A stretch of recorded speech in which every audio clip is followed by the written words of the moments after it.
Assalamualaikum warahmatullahi wabarakatuh. Selamat datang di Tabir Misteri. Semoga Anda dalam keadaan sehat dan hati yang tenang. Sekarang jangan buang-buang waktu lagi. Mari langsung masuk ke ceritanya.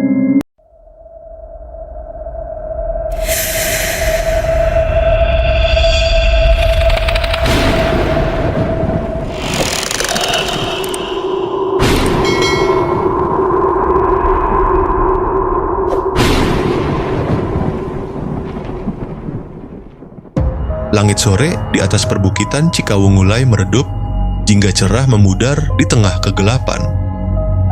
Jalan tanah yang menghubungkan desa dengan kecamatan tampak sepi, keheningan hanya dipecahkan oleh gemerisik dedaunan yang sesekali tertiup angin dari hutan di dekatnya. Di tepi jalan desa dekat persawahan, berdiri Badrun. Ia menarik napas dalam-dalam, menghirup aroma tanah basah dan rumput segar. Kenangan masa kecilnya tiba-tiba membanjiri pikirannya. Sudah 7 tahun ia meninggalkan kota itu untuk menuntut ilmu, tetapi kini ia kembali ke kampung halamannya. Namun, kali ini kepulangannya bukan sekadar kerinduan akan kampung halaman. Ada sesuatu yang berat membebani hatinya, terutama setelah menerima sepucuk surat singkat dari ibunya. "Pulanglah, kakakmu." Itu samar, namun cukup untuk membuatnya gelisah. Badrun berjalan menuju pohon mangga tua di dekat sawah, dahannya melorot rendah karena usia. Cahaya lampu minyak berkedip-kedip dari rumah saat ia mendekat. Kakaknya Jamal muncul di ambang pintu. Masya Allah, suara Jamal serak, seakan tertekan oleh beban yang tak terlihat. Badrun menatap kakaknya, hatinya mencelos melihat sosoknya yang kurus kering dan pucat. Jamal tampak menua beberapa tahun dalam waktu singkat sejak terakhir kali ia melihatnya. Ibu mereka, dengan tangan lembut, menyentuh bahu Badrun. "Nanti saja kita bicarakan, nak. Istirahat dulu." Meskipun Badrun ingin bertanya, ia merasakan beratnya hal yang tidak terucapkan dan memutuskan untuk menahannya untuk saat ini. Malam itu, saat angin berdesir di luar, Jamal akhirnya memecah kesunyian. "Desa ini tidak seperti dulu lagi," katanya pelan, menatap ke kejauhan. Badrun menatapnya lama, mengerti bahwa saudaranya ingin mengatakan sesuatu. Jamal ragu-ragu. "Ada sesuatu yang gelap terjadi di sini, sesuatu yang tidak bisa kujelaskan sepenuhnya." Dia melihat sekeliling, seolah-olah dia takut didengar. Badrun mencondongkan tubuhnya. "Apa maksudmu, Kang?" "Pesugihan," bisik Jamal. Kata-kata itu menggantung di antara mereka seperti kutukan. Jantung Badrun berdebar kencang. Ilmu hitam, janji kekuatan yang mengerikan sebagai ganti jiwa seseorang. Mata Jamal dipenuhi rasa takut. "Tetapi, apa urusanmu dengan ini?" Jamal terdiam sejenak sebelum menjawab, "Besok, aku akan menjelaskannya. Untuk saat ini, tetaplah aman." Keesokan paginya, saat matahari mulai muncul dari balik kabut, Badrun kembali dapat melihat hamparan sawah yang kini disinari matahari yang lembut. Embun menempel di helaian rumput dan udaranya terasa segar dan penuh harapan. Namun, bahkan saat ia duduk untuk sarapan bersama Jamal, kegelisahan terus menggerogoti dirinya.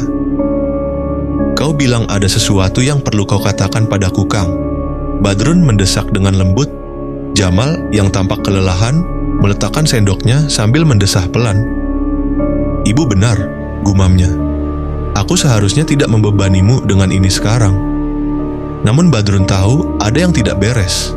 Setelah sarapan, ia memutuskan untuk berjalan-jalan di sekitar desa, untuk melihat dengan mata kepalanya sendiri apa yang telah berubah selama bertahun-tahun ia pergi. Ia bertemu dengan Mangkarta, seorang lelaki tua yang pernah mengajarinya memancing. Duduk di bawah pohon randu besar, Mangkarta tampak seperti sudah menua puluhan tahun sejak pertemuan terakhir mereka. "Badrun, anakku," Mangkarta menyapanya dengan senyum lelah. "Desa ini tidak sama lagi. Tidak semua perubahan menuju ke arah yang lebih baik." Badrun duduk di sampingnya, merasakan beratnya kata-katanya. "Ada apa, Mang?" Wajah Mangkarta berubah muram. Ada yang membicarakan tentang pesugihan, tentang praktik-praktik gelap, sebagian hanya mitos. Tetapi, saya pernah melihat sendiri, nasib orang berubah dalam semalam, tetapi ada konsekuensinya. Orang-orang menghilang, yang lain meninggal tiba-tiba. Itu sedang terjadi sekarang. Rasa dingin yang menjalar ke tulang punggung Badrun tak terelakkan. Peringatan Jamal bergema di benaknya. Apakah Jamal bagian dari ini? Mangkarta tidak menjawab, tapi matanya mengatakan segalanya.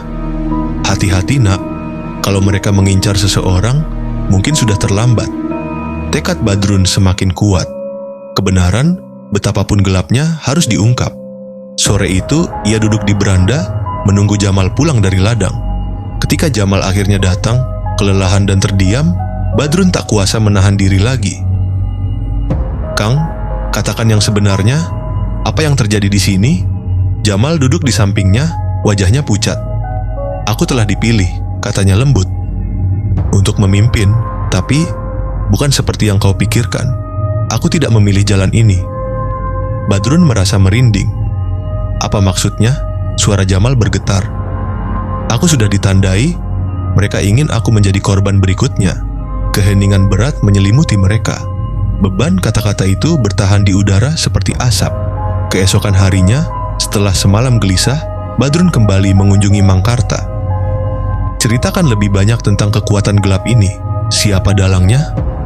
Mangkarta, dengan wajah muram, menjelaskan bahwa pemilik toko yang kaya raya, Pak Jatmiko, telah bangkit dari kemiskinan dan kini, dengan keberhasilannya, muncul bisik-bisik.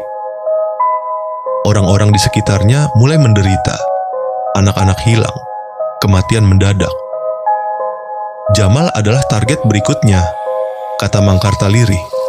Badrun mengepalkan tangannya. Ia tidak akan membiarkan saudaranya direbut. Menjelang malam, Badrun mengumpulkan keberaniannya. Ia tahu kebenaran harus diungkap. Ia tidak bisa menunggu lebih lama lagi. Konfrontasi dengan Pak Jatmiko tak terelakkan. Badrun melangkah maju, suaranya mantap. "Benarkah Pak? Apakah Anda terlibat dalam pesugihan?" Pak Jatmiko awalnya mencoba menyangkalnya, tetapi ketakutan di matanya mengkhianatinya. Perlahan, ia mengaku, "Ya, saya ingin lebih. Dan Jamal, dialah yang berikutnya." Penduduk desa berkumpul, menyaksikan kebenaran terungkap.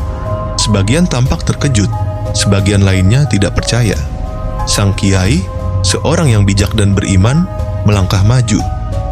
"Allah telah memberimu kesempatan untuk bertobat, ambillah." Pak Jatmiko gemetar, menyadari keserakahannya telah menjerumuskannya ke jalan gelap. Maka, dengan terungkapnya kebenaran, kedamaian perlahan kembali ke desa. Badrun duduk bersama saudara laki-laki dan ibunya malam itu, beban perjuangan mereka terangkat. "Kau benar, Kang," kata Badrun sambil tersenyum tipis. "Tidak ada kegelapan yang dapat mengalahkan cahaya kebenaran."